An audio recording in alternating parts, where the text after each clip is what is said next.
So I have a pretty big collection of cologne fragrances that I've acquired over the time, and there's certainly some that I'm not a big fan of, even after I let them sit for a while, not a big fan of. But today I got four that I'm definitely a big fan of, and I'll definitely be rebuying if I ever run out of them. So let's go ahead and get into it. So first one I'm going to talk about, and these are in no particular order, is going to be Armaf's Checkmate King, and this is going to be a clone of Jean Paul Gaultier's Scandal Absolute. Armaf had Mandarin Sky, and that was a clone of Jean Paul's Scandal, but then they cloned Scandal Absolute with this one, and I see Mandarin Sky talked about way more than this one, and me personally, I'm a way bigger fan of this than I am of Mandarin Sky. This is it's a little bit different of a vibe. This is a little more got a little more spice to it than Mandarin Sky, I would say, but it's a sweet fragrance with a little bit of powder and a little bit of spice. It's like you get um, a bit of a fruity top with a powdery, slightly spicy under the fruit. It's really good. It's really really good. I love this stuff. This is one that out of the box, I it certainly got a little better. If you get this one and you don't like it out of the box, give it 2 weeks ish. Couple, just give it a few weeks. Let it sit after you give it some sprays. Try it again. Give it another spray. It's really. I think it smells good out of the box, but I think after a few weeks, it really kind of comes together and is more of a complex scent with depth to it. You know what I'm saying? But super good, super sweet, slightly spicy, sexy smell. Very good for a date night type of fragrance. You know what I'm saying? So, and I mean, it's got a super cool bottle, dude. It's like a.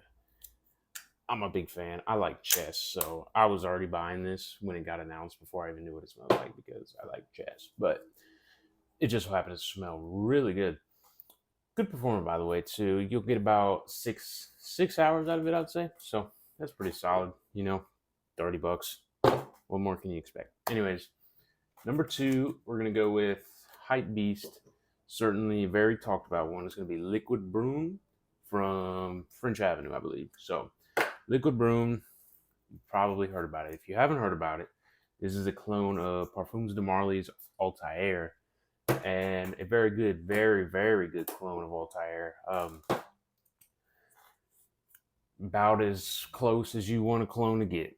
Quite frankly, I won't give it. I can never say it's 100% the same, but it smells so close. And let me tell you, this stuff is awesome. It's so sweet.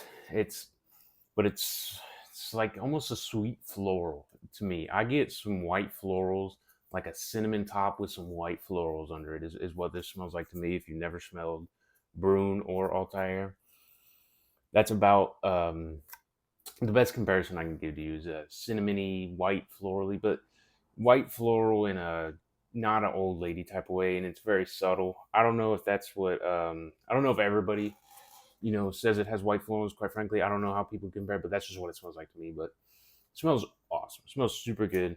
Liquid Broom is a great blind buy. Now I will say I think this one's a little overhyped when it comes to its performance. I think people give it way too much credit. In my opinion, with my bottle, I've heard people literally say they get 10 hours out of it, which is insane. I don't get nearly that.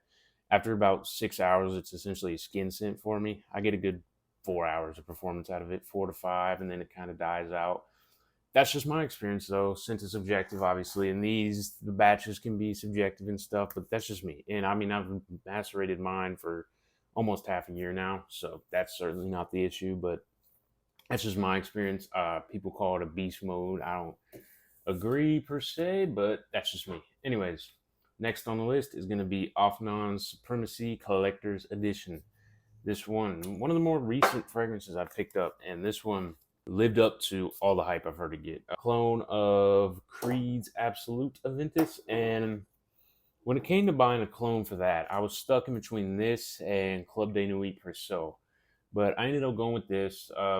Because it was a little bit cheaper, but also I heard this one's a little more fresher and a little more wearable. That's what I heard, so I picked up the collector's edition, and let me tell you, no regrets at all. I love this stuff.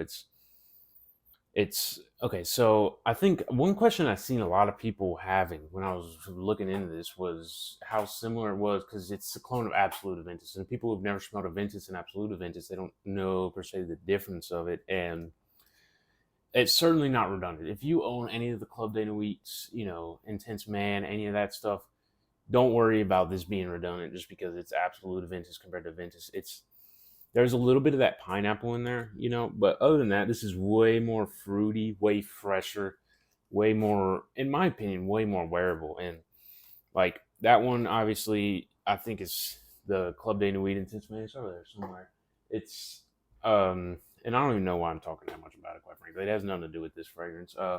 They just get compared for some reason. I've seen them get compared a lot, but this one is very fresh, fruity. Smells expensive. Smells really expensive. It's like $40, I think, and it smells like a nice, expensive niche fragrance, in my opinion. And super, super good bang for your buck.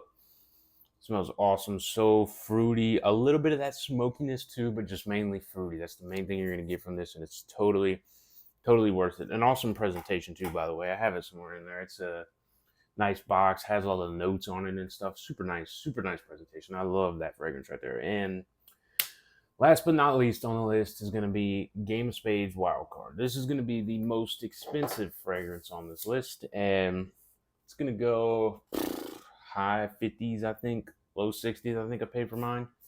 And this is a clone of Bond Number 9's Lafayette Street. An amazing clone of Lafayette Street. Basically perfect. Smells just like it. It's so well done.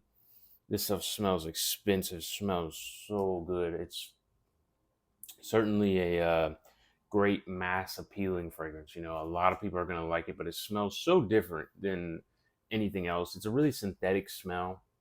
I don't. A lot of times, I usually like to compare my fragrances to things you'd smell in real life, to kind of give an image of how something smells. But it's a super synthetic smell, but it's synthetic in a great way. It's a little bit of a, I don't even know. It's got that mossy cedar wood. It's got a great note of cedar wood, and it smells a little bit green to me, a little bit green woody, but not really.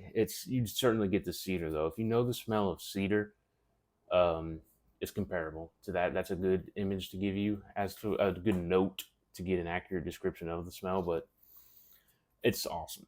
Like if you got $60 lying around to blind buy, if you were to blind buy something in that price range, I would recommend this. This stuff super good. I don't think anybody would regret buying it. It comes in a great box, nice box. It's got an awesome high quality bottle, high quality lid, super high quality pressurized atomizer. This stuff is awesome. I love Game of Spades Wildcard. Highly recommend it. And yeah, so that's going to be it for me for this list. If you enjoy content like this, drop a like, subscribe, and I will catch you guys in the next one.